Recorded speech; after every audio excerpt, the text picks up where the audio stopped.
Hello friends, welcome back to my channel. My name is Danny and today we're going to be looking at some Goodreads Choice Awards predictions. I should specify that this is for the fantasy genre. There are 17 different categories on the Goodreads Choice Awards. If you guys have never participated in Goodreads Choice Awards or have never looked into the nominees, Goodreads puts out 20 books in 17 categories, which are separated by genre, and then some are separated by age range, and I believe there's a short story one. But anyway, there's 17 different categories, and in I think the second week of November, I'm pretty sure it's November 15th when it first comes out, they give people who are members of Goodreads a week of time to vote for their top book of each of the categories, and then after that they post in, I think, late November, the top 10 from the original votes, which books got the most votes, and then you can vote again for what your top choice would be from the top 10, and then they release the winners in December. And last year I read 5 of the fantasy nominees prior to the list coming out, and so I hope that I can get that many again read prior to the list coming out. But if you guys watched my readathon announcement on Tuesday, I do plan on reading more nominees throughout the month of November, but I wanted to go ahead and put out this prediction list and see, how accurate I can be. So just a little bit of information on how I'm basing my predictions, or how I made my predictions, I guess. I first off listed out all the books that I've read, fantasy books that I've read that are 2023 releases. And I essentially went through and just thought about whether or not I felt like they were going to be in the nominees or not. I think all of the fantasy books that I've read ended up being ones that I think that have a potential of being nominated. I also went through all of the new releases on Goodreads, not all of them, but when you click on new releases and go to fantasy, the ones that are displayed in the sort by genre. I looked at those to create some of my list. I also looked at the past couple of years winners, those authors. Sorry, my dog is next to me. I looked at the authors who've won the past couple of years in the fantasy genre, and then went to see if they had came out with anything in 2023. And after I kind of compiled a list of all of these 2023 books, I went through and looked at how many ratings they had and what those ratings were, because to get into the Goodreads Choice Awards, you have to have a 3.5 or higher average rating on Goodreads. And I'm trying to think if I did anything else. Oh, I also looked at Book of the Month to figure out what books they released, because I know Book of the Month, sometimes if a book gets into Book of the Month, they are more likely to get into the Goodreads Choice Awards. So it's kind of where my brain's at. So what I'm going to do is I'm going to list for you guys what I think the bottom 10 are going to be in no particular order. And then once I get to what I think the top 10 will be, I'll start telling you what order they will be in. So the first book that I have on this list is Starling House. I have not read this book. Actually, most of these I have not read. I will also tell you whenever I get to a book that I have read, so you at least know which ones I know more about. Starling House is by Alex Haro, who wrote, I'm not going to be able to remember this book. I'll put it up on the screen so you guys can see. Is it Once in the Future something of Witches? Anyway, I'll put it up here. And I know this book was really popular. I also know that Alex Haro? Yeah, has been a Goodreads nominee author before. I actually think all of the authors that I ended up choosing ended up being in the nominations at some point in time. Starling House has a 4.14 on Goodreads and has 4,670 ratings so far. And I believe, I don't have this written down, but I think it's pretty new.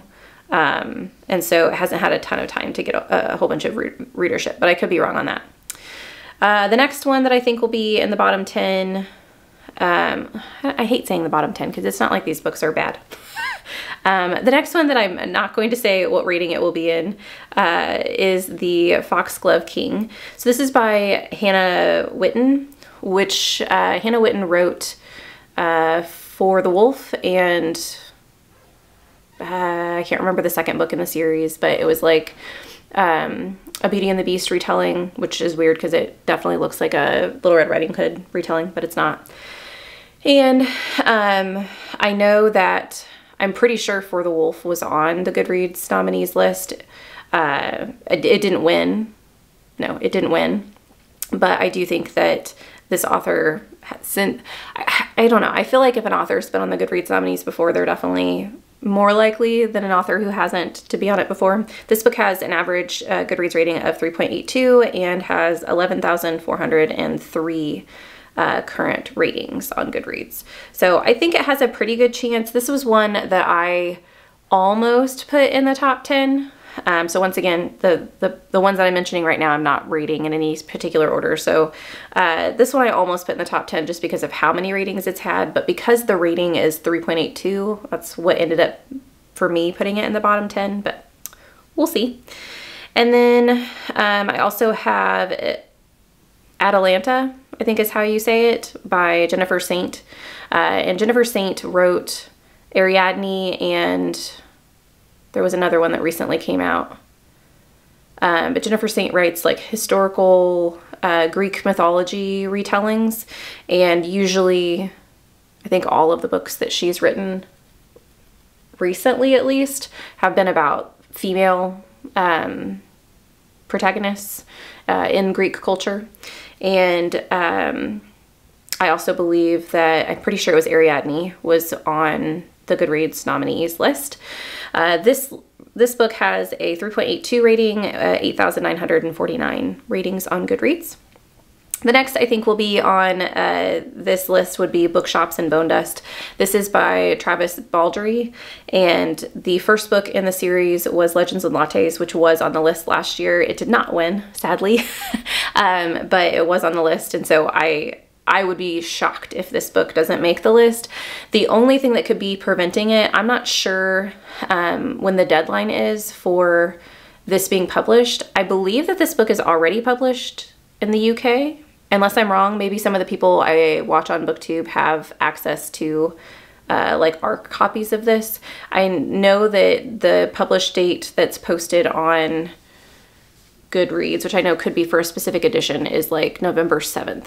And so I'm not sure. I think to be on the Goodreads Choice Awards, I think you have to be before November 14th. Like if they list the nominees on the 15th, I think you can publish your book up until the very last day. It's just you don't have as much chance of having as many viewers and readers as some of the other books on the list. Next I have, oh, I don't know if I said this. The Bookshops and Bone Dust has an average rating of 4.34 right now with 1,640 views or ratings. So I do think that it's not published yet, but once again, that could just be for the United States. The next one is The God of Endings, and I really don't know much about this book.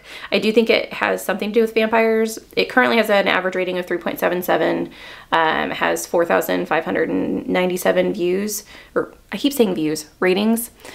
I just have seen this book on a lot of lists, and so when I was scrolling through new releases and this one popped up, I just assumed that it's going to have a good chance. And I believe that when I looked this up, the author had been on the Goodreads nominees before, but I could be wrong. I didn't write that stat down on in my notebook. I should have, but the next one I think will be on this list will be Godkiller. This is one that I also kind of teetered with maybe being on the top 10 because it has 8,537 ratings, but I also think that I've seen this book have several special edition boxes. Not that that absolutely means that it's going to be on the Goodreads Awards, but I just feel like the more a book is out there and is like marketed, I feel like the better off it will be in the Goodreads Choice Awards because it's about popularity. Next, that I think will be on the bottom 10, but will be on the list, is The Magician's Daughter. H.G. Perry, I don't think is, ooh, I might be wrong there. I was gonna say I don't think H.G. Perry is traditionally in fantasy, but I think I'm wrong. This was my first H.G. Perry. I have actually read The Magician's Daughter. I absolutely love this book, and I wish I could say I think it will be in the top 10, but I don't. I have not heard very many people talk about this at all. It currently has a 4.04 average rating on Goodreads and 4,234 people who have rated it. And I believe this came out, it came out early in the year, so January or February, and to have only 4,000 ratings after that long, I just don't see it having as big of an audience, which means it's probably not going to win. Or at least not get enough votes to stay in the top 10, sadly, because it was amazing. The next one I also hope is in the top 10, but I don't know if it will be, just because I haven't heard very many people talk about it, and that is The Book That Wouldn't Burn. This currently has an average rating of 4.17, 7,087 ratings. This book came out mid-year, I think. I think it came out in May, maybe. Although I read it in August, and I thought it was new in August. I'll put it up on the screen so you know what time it came out. But I absolutely love this book. I thought it was fantastic.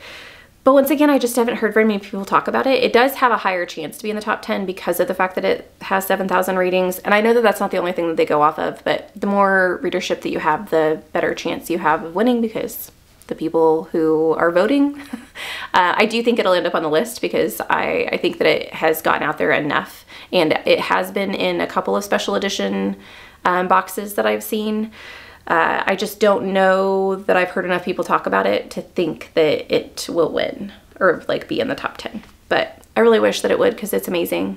I have a video on it I'll link for you guys, because it's still it's still a contender for my top book of the year. Then we have the last book that I wrote on the bottom 10 is Thornhedge, which is right here. Thornhedge is T. Kingfisher's retelling of Sleeping Beauty. And it has a 4.15 rating on Goodreads, 8,438 ratings total. This was another one that could be on the top 10. Last year, I think Nettle and Bone was on Goodreads. Did Nettle and Bone come out last year?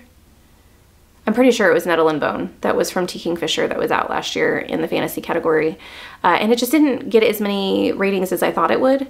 And so I think that's why I didn't end up putting this one in the top 10. This is another one that I've read, and I absolutely loved it. I think it's fantastic. And if you like fairy tale retellings, if you like kind of a little bit of darkness with your fantasy and fairy tale retellings, I think that this book was perfect. On to what I think will be the top 10 in order. And I'm sure I'm gonna be wrong, but I have faith in where my mind was when I was making these ratings. So number 10, I said, is going to be A Fire Endless. This is by Rebecca Ross, who wrote River Enchanted, and the River Enchanted was on the Goodreads nominees, and I think it was pretty high up in the rankings whenever they went through. This has a 4.43 average rating on Goodreads, which is absurd. I mean, it's very, very high. And I've not read this, so I don't know. It's also a sequel, so that can also play a point in it being a higher rating, but it has 13,123 ratings so far on Goodreads. And I think because of the fact that she's an author who's been in before, it has plenty of ratings, like over 10,000 ratings, I think is a lot in this particular category. And then because it's a sequel, I feel like there's going to be more backing, especially for people who maybe have not read this one, but have read River Enchanted. So you essentially have like two books that can potentially be pushing this book forward. So I put this in the number 10 spot.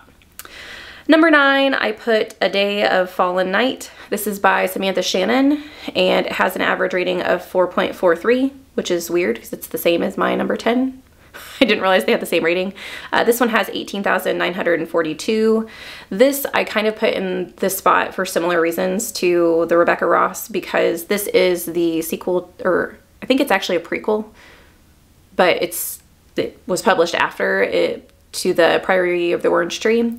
And so this could be another one. The Priory of the Orange Tree, everyone has at least seen or knows about it. And so I feel like this book, because of the fact that it is the sequel or prequel, whatever, I think it's going to have a bigger base of people to push it forward as well.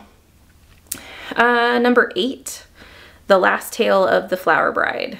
I've seen this book everywhere. The only thing that could be holding this book back for me, so this is a popular author. This isn't what would hold it back, but I think it's Roshani Chokshi, I think is how you pronounce the name. I apologize if I'm getting that wrong.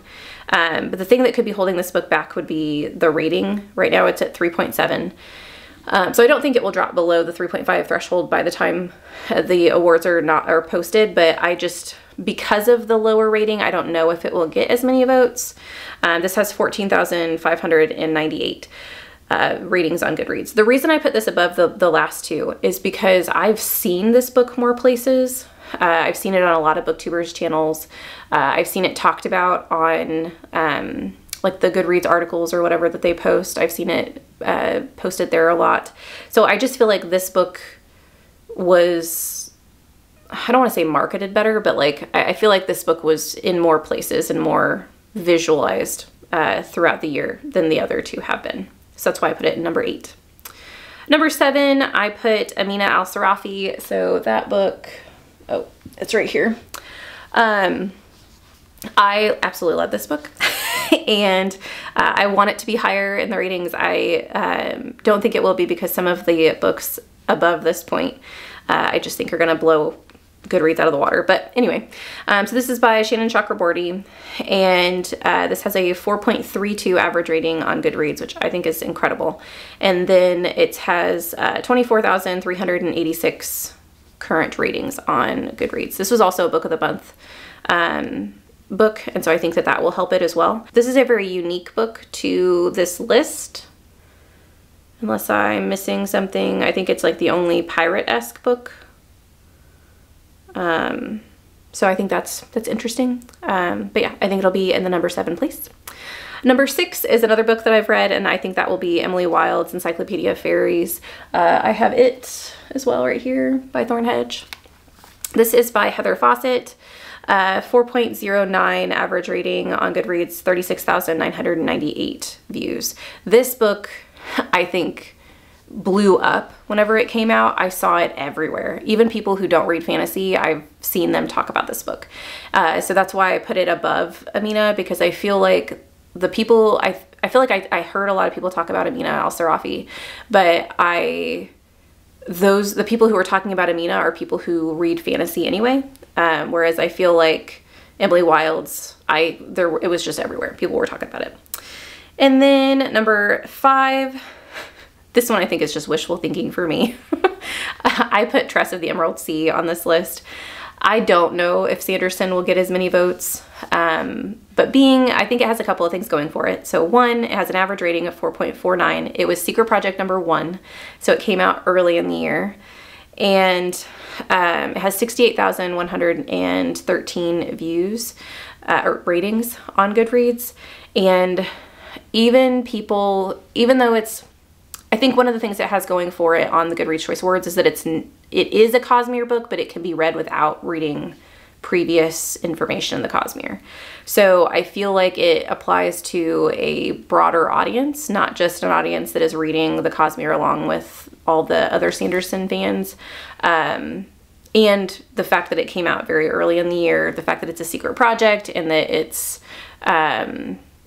was highly publicized that way, I think that it has a better chance of being in the top 10. And I'm putting it at number 5 because I love this book. Number 4, I said, is going to be In the Lives of Puppets. This is by TJ Klune. It has an average rating of 4.0 stars, 37,063 ratings. I think that this book will have a lot of following because of TJ Klune's other work. TJ Klune was nominated for the Goodreads Choice Awards for House House in the Cerulean Sea. Sorry, that's one that I've never read. And I think it was close to winning. Maybe I'm wrong. I think it was pretty far up there whenever it came out. So I think that TJ Klune is going to have a pretty big following just because in recent years he has had books on the Goodreads Choice Awards list.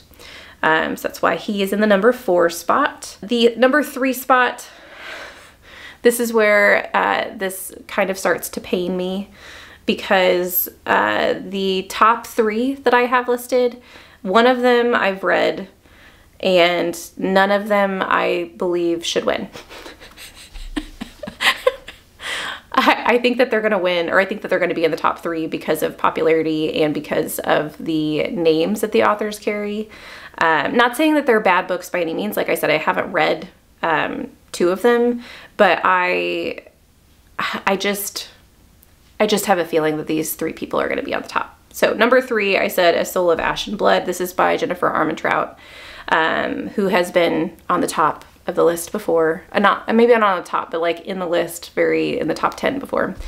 This book has a 4.01 average rating, 35,557 views or ratings on Goodreads. And I think this is number 5 in a series. I know it's in a series, so it has that going for it as well. The author's name, yeah, I have a feeling that it's going to be up there. Number 2, I think it's going to be Hellbent by Leigh Bardugo. It's Leigh Bardugo. The name recognition is there. I believe Leigh Bardugo is like a Goodreads darling. I would be absolutely shocked if this book isn't on the list at all. And I think I would be shocked if it wasn't in the top 10. Has a 4.17 on average rating on Goodreads. Has 83,895 ratings so far on Goodreads. I've not read this. I've heard a lot of people talk about it and said that they really enjoyed it. But yeah, I think that it's going to be top 3 minimum, but I put it at number 2 because I have a feeling that it's going to be up there. And number 1 is, I would be absolutely shocked if this doesn't win the fantasy genre, like all together. I think it's going to be Fourth Wing. I don't know how it cannot be. The average rating of Fourth Wing right now on Goodreads is a 4.65, which is absolutely ludicrous. That's one of the highest ratings I've ever seen on a book. And get this, there are 588,244 ratings on Goodreads. That is insane.